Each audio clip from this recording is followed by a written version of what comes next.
It was a day like any other. I came home in the late afternoon, exhausted from school, practice, and the usual routine. The house was silent, the kind of quiet that lets you believe you're truly alone. I dropped my backpack onto the couch, feeling the weight of the day sink into my shoulders. All I wanted was some peace, a moment to myself before anyone else returned. But as I made my way to the kitchen, a sound stopped me in my tracks. It was faint, barely audible, like a distant whisper carried by the wind. At first, I thought it was nothing, maybe just the hum of the air conditioning or the creak of the old house. But then I heard it again, a little clearer this time. It was coming from upstairs. Curiosity tugged at me as I slowly climbed the stairs. My heart pounded slightly harder with each step, unsure of what I might find. The hallway was dim, the late afternoon sun casting long shadows across the floor. I knew my stepmother, Sarah, was probably home, but she hadn't made a sound since I got back. I walked toward her room, noticing the door was ajar. A thin line of light spilled out into the hallway. Something inside me told me to turn back, that this was none of my business. But that same curiosity, the one that got me up the stairs, kept pushing me forward. I hesitated just for a moment before peeking through the small opening. And that's when my world shifted. There, on the bed, I saw Sarah lying down, her back partially turned toward me. I froze, my mind racing, unsure of what I had just walked into. I should have left, closed the door quietly, and forgotten what I saw, but something inside me wouldn't let me move. My feet were rooted to the floor, and all I could do was stand there, completely stunned. My breath caught in my throat. It felt like the air in the room had thickened, making it harder to breathe. My mind told me this was wrong, that I should leave, and my body refused to obey. Seconds passed, stretching into what felt like minutes, and I was still standing there, unable to tear myself away. And then she looked up. Sarah's gaze met mine, and for a brief moment, I thought she would be shocked or angry. But her expression was calm, as if she had expected this. She didn't say a word. She just kept looking at me, her eyes soft, almost questioning. I felt my heart racing in my chest, and yet I couldn't move.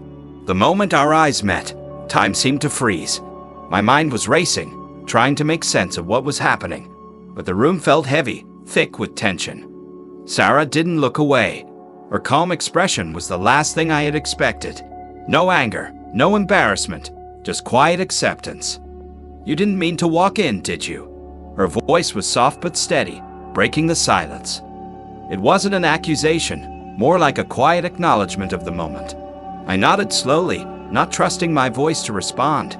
My mind was blank, and I couldn't find the words to explain myself. What could I say? She watched me closely, as if waiting for something. "Then why are you still here?" she asked, her eyes holding a hint of curiosity. I swallowed hard, unsure of how to answer.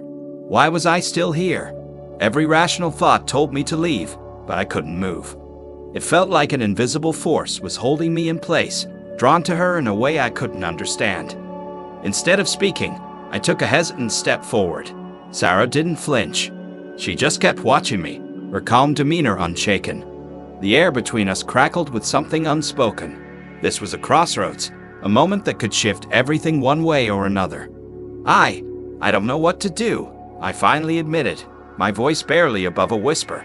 It was the truth. My emotions were a tangled mess, a confusing storm of guilt, curiosity, and something else I didn't want to acknowledge. I could feel the weight of the situation pressing down on me, the realization that things could never be the same again. Sarah's gaze softened. "You don't have to know," she said gently. "Just stop overthinking it." Her words were calm, reassuring, like she understood the turmoil inside me. She wasn't upset, wasn't angry. She seemed at peace. I stood there frozen, unsure of what to do next. The silence stretched on, thick with anticipation. Every second felt longer than the last, and then, without a word, she moved closer. There was no hesitation in her steps, no rush, just quiet confidence. I could feel the tension building between us as she approached, her eyes never leaving mine. She stopped a few steps away, close enough that I could feel her presence, but not so close as to break the space that still separated us. "You could leave," she said softly, her voice carrying a note of challenge, "or you could stay." I knew what she meant. It wasn't just about the room or the situation we were in. It was about the choice I had to make. One decision could pull us back into the normalcy of everyday life, while the other could take us somewhere unknown, somewhere we couldn't return from. But I didn't move. I stayed. Days passed since that night, but nothing felt the same. On the surface, everything appeared normal. My father came home. We had dinner like we always did, and life seemed to move forward without a hitch. But inside, I was different. Sarah and I had crossed an invisible line, and now we both carried that secret with us. It lingered in the air, a silent understanding that was always there, even when no words were spoken. Every glance we exchanged held more weight than it should have. Her smile, once casual, now felt like a hidden message. We never discussed what had happened, but our silence only made the tension between us stronger. There was no going back, and every stolen moment seemed to pull us deeper into whatever this was. One evening, my father had to work late, leaving the house unusually quiet. I came home to find Sarah sitting on the couch, her legs curled up underneath her as she read a book. She looked up when I walked in, and for a brief second, I thought I saw that same flicker of recognition in her eyes. It was as if we were sharing a private conversation without a single word. "Hey, you're home early," she said, her voice calm, as if nothing unusual was happening.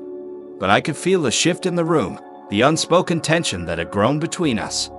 "Yeah, practice ended earlier than usual," I replied, trying to sound casual, though my heart was beating faster than it should have. She closed her book and set it aside. The quiet of the house felt heavy, almost too quiet. I hesitated, unsure of what to do next. It was the kind of moment where everything could either go back to normal, or we could spiral further into the unknown. "You hungry?" she asked, standing up and heading towards the kitchen. Her movements were so natural, so normal, yet I couldn't shake the feeling that something deeper was at play. "Yeah, I could eat," I said, following her into the kitchen. As we started preparing a simple meal together, it felt like we were slipping back into the familiar routine, but the undercurrent of tension was still there. Every small interaction felt charged. I noticed how her hand brushed against mine as we passed each other utensils, how her laughter, though light, carried a warmth that made my chest tighten. Dinner was quiet. We sat across from each other, the clinking of utensils the only sound in the room. But in the silence, there was an unspoken connection, something simmering beneath the surface that neither of us dared to acknowledge out loud. The air felt thick, as if waiting for something to break the calm. When we finished eating, we cleared the table in silence. I could feel her eyes on me, and each time I looked up, she met my gaze. It was as if we both knew that this quiet moment was only a temporary pause, and that sooner or later, something would happen. But for now, we let it linger, enjoying the tension that tied us together in ways we could barely understand. Months had passed since Sarah and I first crossed that invisible line. On the outside, everything seemed normal. My father came home, we had dinner together, and life went on like it always had. But inside, I knew everything had changed. We were living a double life, pretending to be the same people we were before, but nothing was the same. Each day, the weight of our secret grew heavier. Sarah and I became more careful, more deliberate in how we acted around each other when my father was home. But no matter how much we tried to act like nothing had happened, the tension between us was always there, simmering beneath the surface. Every shared glance felt charged. Every accidental touch felt like a spark igniting something we couldn't control. One night, while my father was working late again, I came home and found Sarah standing by the window, staring out into the night.